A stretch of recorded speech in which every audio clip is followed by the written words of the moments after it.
Gue mau nanya sama lo, bagaimana kondisi lo akhir-akhir ini? Oke kah?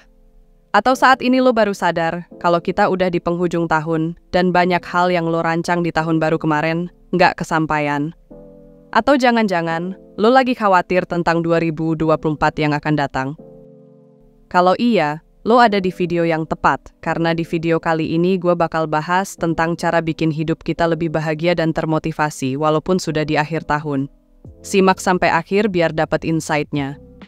Kali ini ada dua konsep yang serupa tapi tidak sama. Kita mulai dari konsep pertama ya. Kebahagiaan. Kalau kita mau ngomong cara hidup lebih bahagia, kita mungkin bahas dulu sama hal yang menurut gue kurang benar dilakukan, yaitu menaruh sumber kebahagiaan mereka di satu hal aja. Misalnya, gue pasti bakal jadi bahagia kalau gue masuk universitas tertentu, atau kalau gue kehilangan bisnis gue ini, gue nggak akan pernah bahagia lagi. Mungkin contoh tadi lo pernah dengar atau alamin langsung, bukan berarti hal tadi buruk juga ya.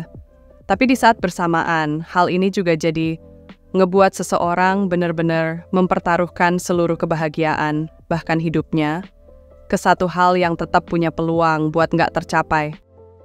Nggak jarang hal ini ngebuat orang-orang jadi selalu merasa cemas kalau mereka nggak mencapainya. Atau, kalau mereka udah berhasil dapetin, mereka jadi khawatir bakal kehilangan hal itu.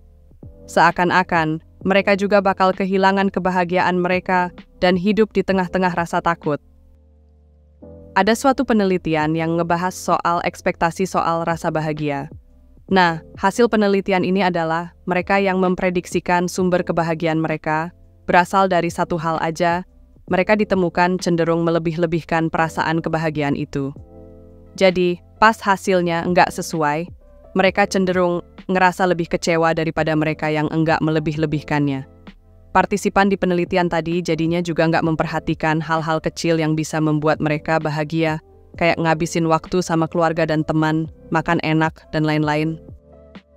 Fenomena ini bisa disebut the trap of tunnel vision, di mana waktu kita mikir soal satu hal atau suatu kejadian aja, kita punya kecenderungan buat melebihkan, overestimate, dampaknya hal atau kejadian itu ke kebahagiaan kita. Contohnya kayak momen kelulusan atau nikah. Kita nganggep kalau momen itu bakal bikin kita bahagia banget, padahal hal itu bisa lama-lama hilang. Kalau menurut Natalie Kogan, penulis buku Happier Now, kunci dari kebahagiaan sebenarnya berasal dari hal-hal kecil yang kita rasakan setiap hari. Jadi, kita buat sumber kebahagiaan datang dari berbagai hal, alih-alih satu sumber aja. Kebahagiaan nggak harus dari hal besar. Kebahagiaan lu bisa datang dari apa aja, dan bisa hal kecil sekalipun. Mulai dari tidur yang cukup, makan makanan yang enak, sampai ke meme receh sekalipun. Hal-hal kecil ini akhirnya bakal numpuk, dan idealnya bakal membuat lu makin bahagia. Tapi, sebagaimana gue udah bilang tadi, kebahagiaan itu sifatnya sementara dan jangka pendek. Bagus kok, tapi nggak ideal buat jangka panjang. Sebagai manusia, kita juga pengen dapetin sesuatu hal yang lebih dari ngerasain bahagia aja. Ibaratnya, kita butuh suatu hal buat memotivasi kita yang bisa bertahan lama. Salah satunya adalah mencari soal makna dan tujuan hidup. Ya, jawaban dari pertanyaan, kenapa ya gue hidup di dunia ini? Kebahagiaan itu adalah apa yang perlu kita lakukan, makna adalah mengapa kita melakukannya. Ketika kita udah ngomongin soal hidup lebih bermakna, kita lagi ngomongin gimana caranya lebih termotivasi dan bersemangat melakukan sesuatu. Jadi bisa dibilang kalau makna hidup ini suatu hal yang lebih daripada kebahagiaan, tapi tetap ada komponen kebahagiaan di dalamnya. Karena makna hidup itu luas banget ya, kita bisa kerucutkan dulu ke hal yang bisa kita susun, kayak merencanakan tujuan hidup. Nah, walaupun kayaknya si kebahagiaan dan tujuan hidup ini kayaknya beda, sebenarnya awal mula buat ngembangin mereka sama kok, yaitu dimulai dari mengenal diri lebih mendalam. Mengenal diri ini proses yang krusial buat ngejalanin hidup bahagia dan juga bermakna. Kalau lo belum paham diri lo, biasanya hal ini bakal lebih susah. Proses ini bisa banget dimulai dengan cari tahu lo orang yang kayak gimana, sukanya apa, sampai ke nilai-nilai apa yang lo anut itu adalah bagian dari mengenal diri itu.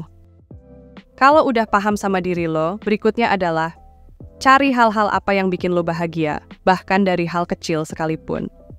Alasan orang bisa ngerasain bahagia itu beda-beda, jadi penting banget buat lo buat nemuin bermacam-macam alasan itu. Bisa banget dimulai dengan hal yang lo suka, sampai ke hal yang ngebuat lo ketawa. Lo bisa mulai dengan list di kertas, dan lo bisa nambahin itu seiring berjalannya waktu. Kalau lo udah mulai memahami apa yang membuat lo bahagia, lo bisa banget buat mulai cari apa yang membuat hidup lo dirasa bermakna. Bermakna ini pasti punya proses yang lebih panjang dan kompleks dibandingkan nulis daftar kebahagiaan tadi. Mencari makna hidup ini adalah sebuah proses yang nggak sebentar dan butuh banyak banget refleksi diri, jadi lakuin aja pelan-pelan aja ya. Akhir kata, gua harap lo bisa menutup 2023 dengan kondisi yang jauh lebih baik. Jika video ini bermanfaat, jangan lupa share ke teman-teman lo juga ya. Terima kasih.